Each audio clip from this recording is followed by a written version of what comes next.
73 April 15 இன்னைக்கு வரலாற்றில் நடந்த சம்பவம் என்ன? ஏப்ரல் 15 73 அன்னைக்கு ரோமானிய மாகாணமான யூதேவுல சவக்கடலுக்கு பக்கத்துல ஒரு மலை மேல ஒரு கோட்டையில 960 யூத ஆண்களும் பெண்களும் தங்களோட குழந்தைகளோட தங்கள் தலைவரால கட்டளைப்பட்ட ஒரு பயங்கரமான மரணத்தை சந்திக்கிறாங்க. அவங்க சிகாரி அப்படின்ற தீவிரவாதி குழுவை சேர்ந்தவங்க. 66ல இருந்து 70 வரையிலான யூத கிளர்ச்சியோட தோல்விக்கு அப்புறம் எலியாசர் பெண்யாயர் தலைமையில அவங்க யூதேயாவில் ரோமானிய ஆட்சியை தொடர்ந்து எதிர்க்கிறாங்க.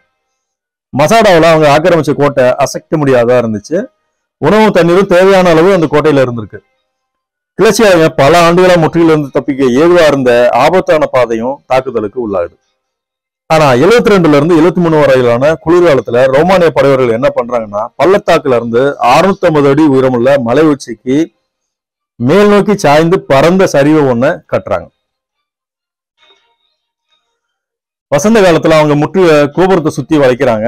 தோல்வி எதிர்கொண்ட எலியாசர் ரோமானியரோட கால்களை ஒழுகிறத விட தற்கொலை பெருமை வாய்ந்ததுன்னு தன்னோட ஆதரவாளர்கிட்ட சொல்றார். அவங்க சீட்டு மூலம் தேர்ந்தெடுக்கப்பட்ட 10 சீக்காரி போராளிகளுக்கு மற்றவர்களை கொல்லும் பணி வழங்கப்படுது. அதுக்கப்புறம் ஒருவரை கொல்றாங்க. யூத வரலாற்று ஆசிரியர் ஜோசிபஸின் கூற்றுப்படி ரோமானியர்கள் மறுநாள் சோறை உடைக்கும் போது பேரதிர்ச்சி அடைகிறாங்க. ஏன்னா அவங்களோட தியாகமும் அவங்களோட வீரமும் அவங்கள ரொம்ப ஆச்சரியப்பட வைக்குது.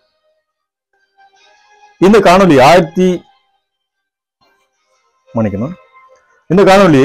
1001 Days Shaped the World அப்படின்ற புத்தகத்துல 73 ஏப்ரல் 15 மசாராவில் நடந்த படுகொலை பத்தின தொகுப்பு தான். நான் உங்கள் ஷாரோனாம். இது நம் பூமி. நன்றி. ஜெய் ஹிந்த்.